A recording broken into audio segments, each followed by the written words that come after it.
Along the Susquehanna River sits the town of Steelton. It's a small to medium-sized town, roughly 6,000 people, and it's only a few miles from Harrisburg. If one could actually see the borders of a town, the lines that draw up its perimeters, then those borders could be seen from the southern end of the Harrisburg Mall.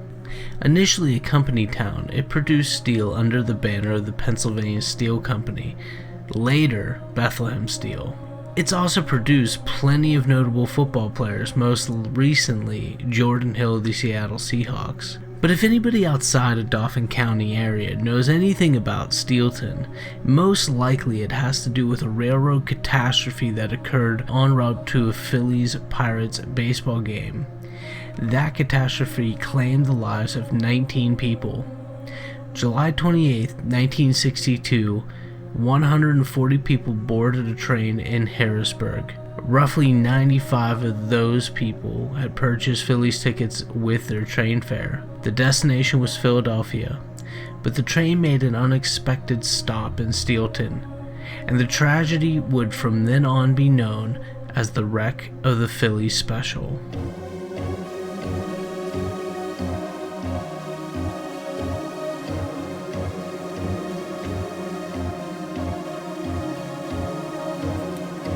Dear listeners, Dr. Pennsylvania.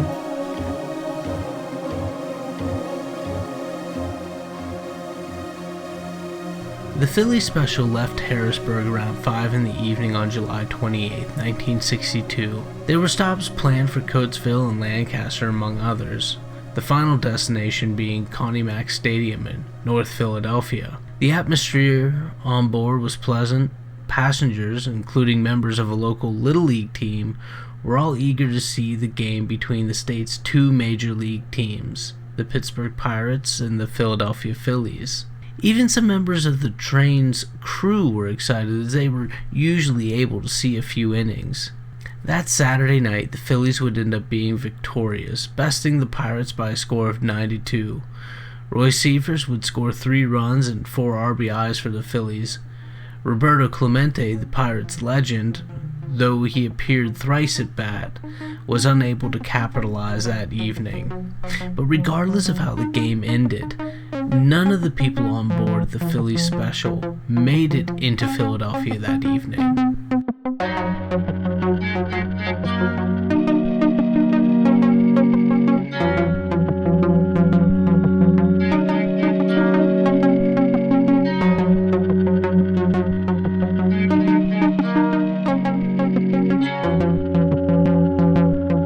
So far, it had been a hot and dry summer, and the Susquehanna River was significantly lower due to an ongoing drought. Ira Markley, the train's conductor, would later state that the drought had been a mixed blessing. He had been walking through an empty car towards the rear of the train, as only the last few cars held any passengers. He reported feeling a sudden and violent wobble, immediately followed by the sight of several cars derailing. I had read an account that came from a Bethlehem Steel employee who watched the accident as it unfolded. He told a journalist that he had seen the train come around the bend.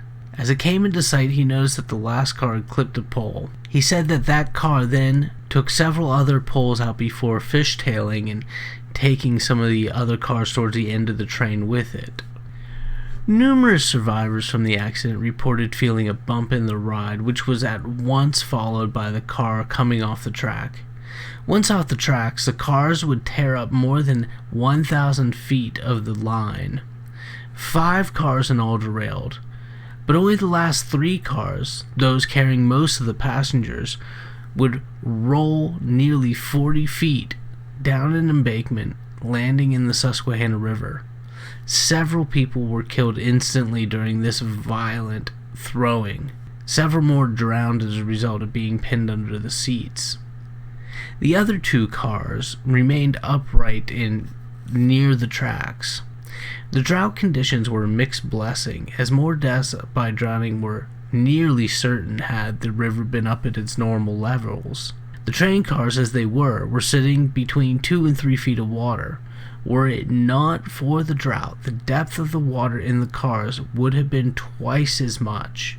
The problem with the drought was that those dry summer months had presented the increased risk of fire, and according to a newspaper dated July 29, 1962, the smoke from the fire could be seen for miles. One of the fortunate things that spared further lives was the quick response by rescuers. As it happened, a naval drill team nearly 30 strong had seen the accident as it unfolded from the window of their bus as it followed the train tracks. Olmsted Air Force Base, located immediately across the river from the scene of the accident, had helicopters in the air within a few minutes, aiding in lifting survivors out of the water. Divers with torches arrived quickly thereafter to burn through the steel cars. Although the wreck occurred approximately 5:07 in the evening, the last body was not pulled from the wreckage until just after midnight. 19 people in all died on the train. The youngest victims were both 9 years old. Over 100 of the passengers and a couple of the train's 5-man crew were also injured. I'd read about a boy 8 or 9 years old who had his leg amputated because of the severity of his injuries. Now, the Pennsylvania Railroad had experienced a very similar wreck on one of their other specials only a year before, when an 11-car train en route to a racetrack in southern Maryland had derailed due to excessive speed. In that accident, 6 people died and 50 others were injured. Ira Markley, the conductor of the Phillies special, stated that everything had occurred so quickly as he's watching the trains, the train cars fishtail and whip off the tracks. It all happened so quickly that he couldn't think of any way that it happened to be certain. As the wreck was investigated, it was determined that the maintenance of the track was not adequate. A team had been by earlier on the 28th, and they had failed to properly anchor the track, and the track itself was slightly out of alignment. Just a couple hours before the Phillies special, another train had come through on the same track, just a couple hours before. And though crew members stated that they had experienced a rough stretch, nothing had come of it, and it wasn't considered worth reporting.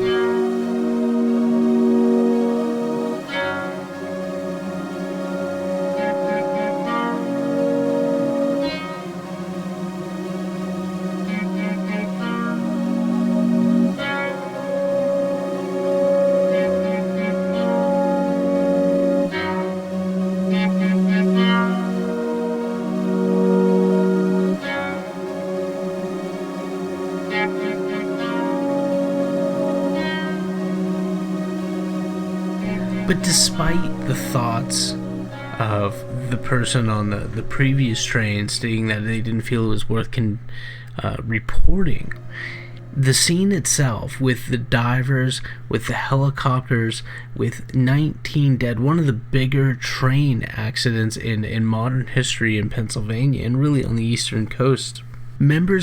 Seasoned members of Olmsted Air Force Base were cited as saying that the wreck was just as bad as anything that they had seen in war, and we're talking about some Korean War veterans as well.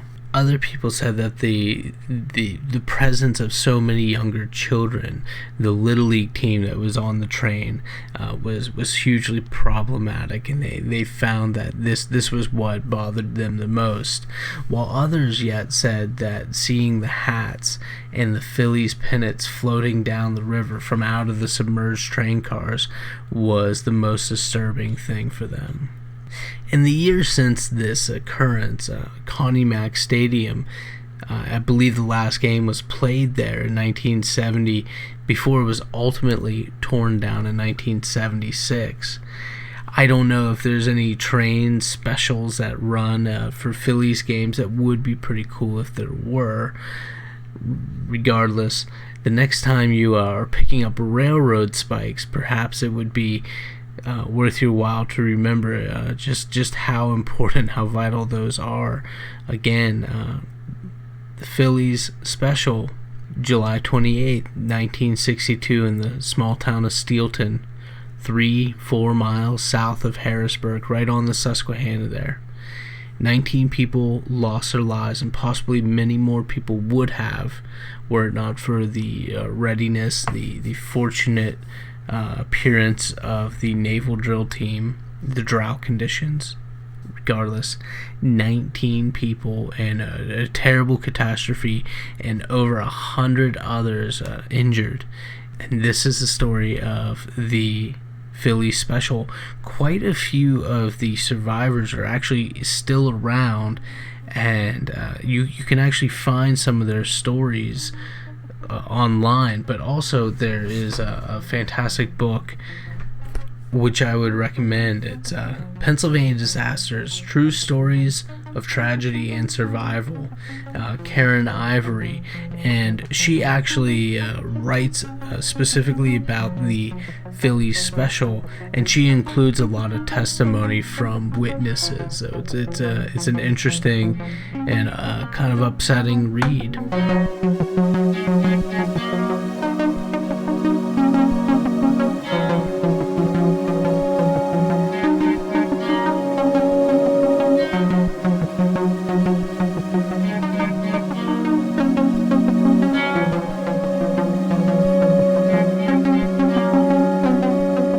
If you have any stories, recommendations, feel free to contact me at drpennsylvania@gmail.com.